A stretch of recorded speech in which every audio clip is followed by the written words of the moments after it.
दोस्तों, अमलेंदु टॉक्स में जो कहानी लेकर मैं आया हूँ वो मनु भंडारी की कहानी है। दो कलाकार। और इस कहानी में परोपकार की शिक्षा मिलती है। तो आइए कहानी का पाठ शुरू करता हूँ। ए रूनी, उठ। और चादर खींचकर चित्रा ने सोती हुई अरुणा को झकझोर कर उठा दिया। अरे क्या है? आंखें मलते हुए तनिक झुंझलाहट भरे स्वर में अरुणा ने पूछा।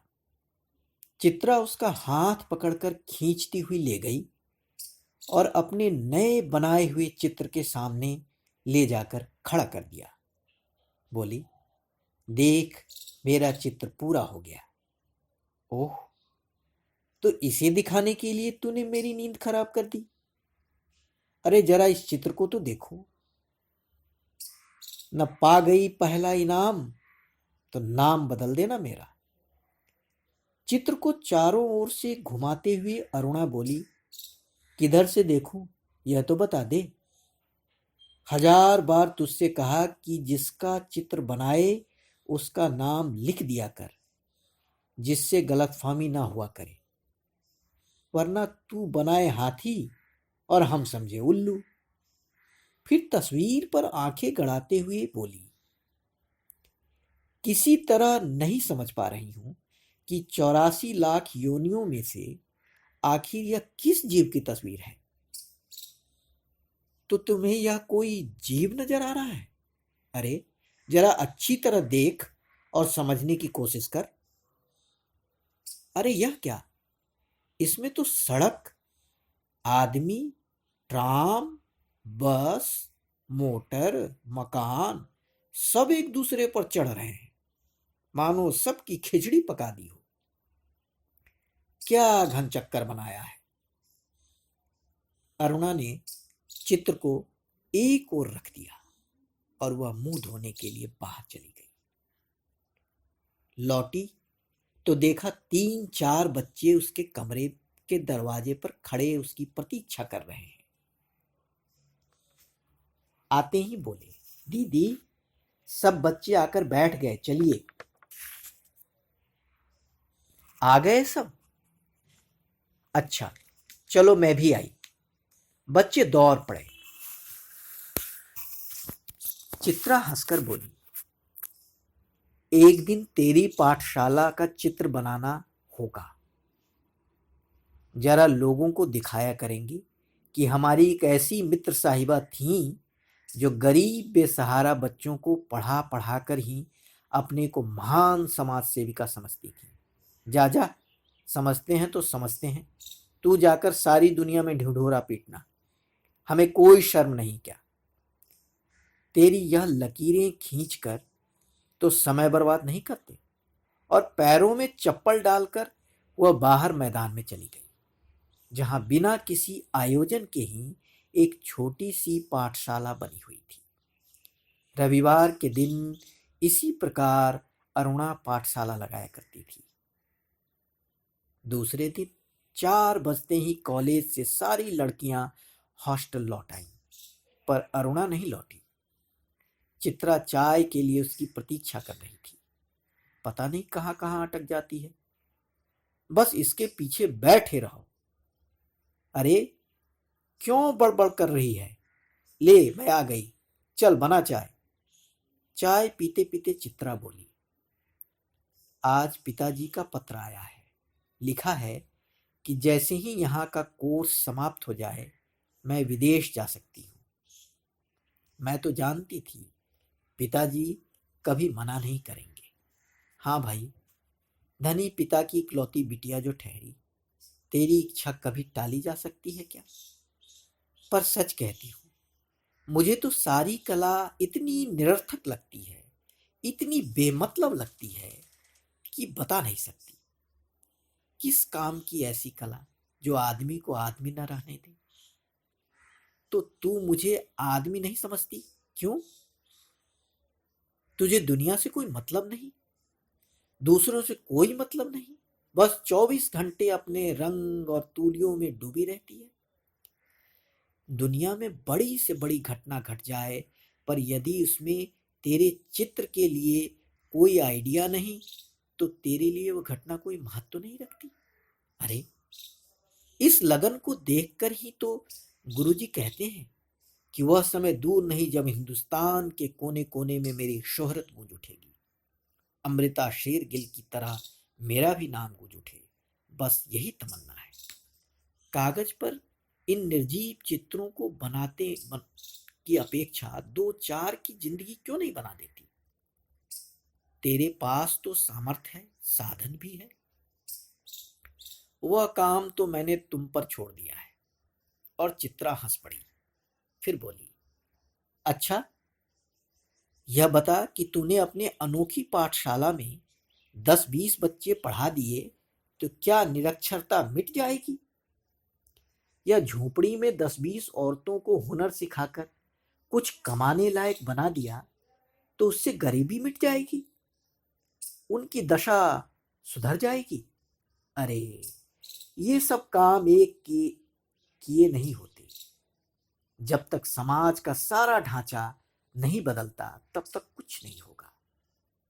फिर दोनों में कला और जीवन को लेकर लंबी लंबी बहसें होती और चित्रा अंत में कान पर हाथ रखकर उठ जाती। अच्छा अच्छा, बंद कर यह लेक्चरबाजी, बोर कहीं की। पिछले 5 वर्षों से इसी प्रकार का क्रम चल रहा था। हर 10-20 दिन बाद दोनों में अपने अपने उद्देश्यों को लेकर, अपनी अपनी दिनचर्या को लेकर एक गर्मा गर्म बहस हो जाती थी। 3 दिन से मूसलधार वर्षा हो रही थी। रोज अखबारों में बाढ़ की खबरें आती थी। बाढ़ पीड़ितों की दशा बिगड़ती जा रही थी और वर्षा थी कि थमने का नाम ही न लेती। अरुणा दिन भर चंदा इकट्ठा करने में व्यस्त रहती। एक दिन आखिर चित्रा ने कह ही दिया, तेरे इम्तिहान सिर पर आ चुके हैं, कुछ पढ़ती लिखती तू है नहीं, सारा दिन बस भटकती रहती है। फेल हो गई तो? आज शाम को स्वयं सेवक का एक दल जा रहा है। प्रिंसिपल साहब से अनुमति ले ली है, मैं भी उनके साथ जा रही हूं। चित्रा की बात को बिना सुने उसने कहा। शाम को अरुणा चली गई। 15 दिन बाद वह लौटी तो उसकी हालत काफी खस्ता हो रही थी। सूरत ऐसी निकल आई थी मानो 6 महीने से बीमार हो। चित्रा उस समय अपने गुरुदेव के पास गई हुई थी। अरुणा नहा धोकर खा पीकर लेटने लगी। तभी उसकी नजर चित्रा के नए चित्रों की ओर गई। 3 चित्र बने, तीनों बाढ़ के चित्र थे। जैसा दृश्य वह अपनी आंखों से देख कर आ रही थी, वैसे ही दृश्य यहां भी अंकित थे। उसका मन जाने कैसा कैसा हो आया। वह लोगों के लिए जीने के लाले पड़ रहे हैं और उसमें भी उसे चित्रकारी ही सूझती है। और न जाने कितनी बातें सोचते सोचते वह सो गई। शाम को चित्रा लौटी तो अरुणा को देखकर बड़ी प्रसन्न हुई। बोली, गनीमत है तू लौट आई। मैं सोच रही थी कि कहीं तू बाढ़ पीड़ितों की सेवा करती ही रह जाए और मैं जाने से पहले तुझे मिल भी न पाऊं। क्यों, तेरा जाने का तय हो गया? हाँ, अगले बुधवार को मैं घर जाऊंगी और बस 1 सप्ताह बाद हिंदुस्तान की सीमा के बाहर पहुंच जाऊंगी। उल्लास के उसके स्वर में उछल कर कहा, सच कह रही है, तू चली जाएगी?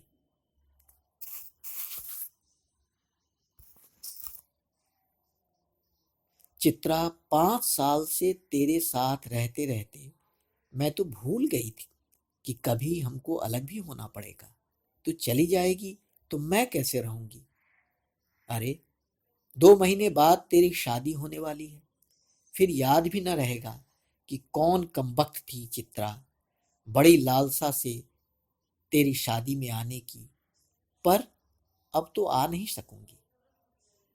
अच्छी तरह शादी करना, दोनों मिलकर सारे समाज का और सारे संसार का कल्याण करना। आज चित्रा को जाना था। हॉस्टल में उसे बड़ी शानदार विदाई मिली थी। अरुणा सवेरे से ही उसका सारा सामान ठीक कर रही थी। एक एक करके चित्रा सबसे मिलाई, फिर गुरुजी के घर की तरफ चल पड़ी। 3 बज गए पर वह लौटी नहीं।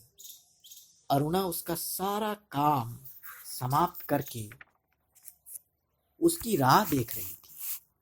5 बजे की गाड़ी से वह जाने वाली थी।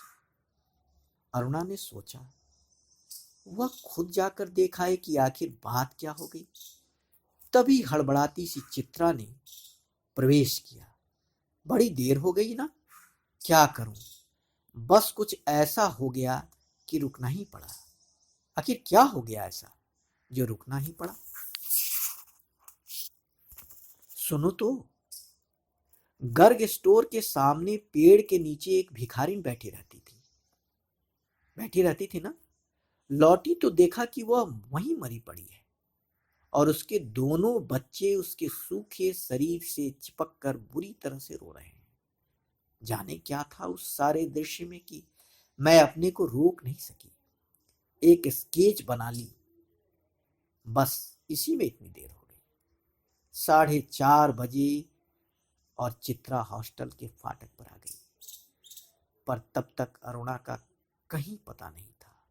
वह सारी लड़कियां उसे छोड़ने स्टेशन आई, पर चित्रा की आंखें बराबर अरुणा को ढूंढ रही थी। उसे दृढ़ विश्वास था कि वह इस विदाई की बेला में उससे जरूर मिलने आएगी। 5 भी बज गए। रेल चल पड़ी। अनेक रुमालों से हिल हिल कर चित्रा को विदाई दी, पर उसकी आंखें भरी किसी और को ही ढूंढ रही थी। अरुणा न आई सुनाई। विदेश जाकर चित्रा तन मन से अपने काम में जुट गई। उसकी लगन ने उसकी कला को निखार दिया। विदेशों में उसके चित्र की धूम मच गई। भिखारिन और 2 अनाथ बच्चों के उस चित्र की प्रशंसा में तो अखबारों के कॉलम भर गए। शोहरत के ऊंचे कगार पर बैठ चित्रा जैसे अपना पिछला सब कुछ भूल गई। पहले वर्ष तो अरुणा से पत्र व्यवहार बड़े नियमित रूप से चला, फिर कम होते होते एकदम बंद हो गया। पिछले 1 साल से तो उसे यह भी नहीं मालूम कि वह कहाँ है। नई कल्पनाएं और नए नए विचार उसे नवीन सृजन की प्रेरणा देते और वह उन्हीं में खोई रहती। उसके चित्रों की प्रदर्शनियां होती। उसके प्रतियोगिताओं में उसका अनाथ शीर्षक वाला चित्र प्रथम पुरस्कार पा चुका था। जाने क्या था उस चित्र में, जो देखता वही चकित रह जाता। 3 साल बाद जब वह भारत लौटी तो बड़ा स्वागत हुआ। अखबारों में उसकी कला पर, उसके जीवन पर उसके लेख छपे। पिता अपनी इकलौती बिटिया की इस कामयाबी पर गदगद थे। समझ नहीं पा रहे थे कि उसे कहां कहां उठाए बिठाए। दिल्ली में उसके चित्रों की प्रदर्शनी का विराट आयोजन किया गया। उद्घाटन करने के लिए उसे ही बुलाया गया था। उस प्रदर्शनी को देखने के लिए जनता उमड़ पड़ी। भूरी भूरी प्रशंसा तो रही थी और चित्रा को लग रहा था जैसे उसके सपने साकार हो गए। उस भीड़ भाड़ में अचानक चित्रा की भेंट अरुणा से हो गई। रूनी रूनी कहकर वह भीड़ की उपस्थिति को भूलकर अरुणा के गले से लिपट गई। फिर उसने पूछा, तुझे कब से चित्र देखने का शौक हो गया रूनी? चित्रों को नहीं, चित्रा को देखने आई थी। तू तो एकदम भूल ही गई। अरे ये बच्चे किसके हैं? 2 प्यारे से बच्चे अरुणा से सटे खड़े थे। लड़के की उम्र 10 साल की होगी तो लड़की की कोई 8। मेरे बच्चे हैं। और किसके? ये तुम्हारी चित्रा मौसी हैं। नमस्ते करो अपनी मौसी को, अरुणा ने आदेश दिया। बच्चों ने बड़े आदर से नमस्ते किया। चित्रा अवाक होकर कभी उनका और कभी अरुणा का मुंह देख रही थी। तभी अरुणा के पति आ पहुंचे। परिचय हुआ। साधारण बातचीत के पश्चात अरुणा ने दोनों बच्चों को उनके हवाले करते हुए कहा, आप जरा बच्चों को प्रदर्शनी दिखाइए, मैं चित्रा को लेकर घर चलती हूँ। बच्चे पिता के साथ विदा हुए। चित्रा को दोनों बच्चे बड़े ही प्यारे लगे। वह उन्हें एक टक देखती रही, जैसे कि वे आंखों से ओझल हुए।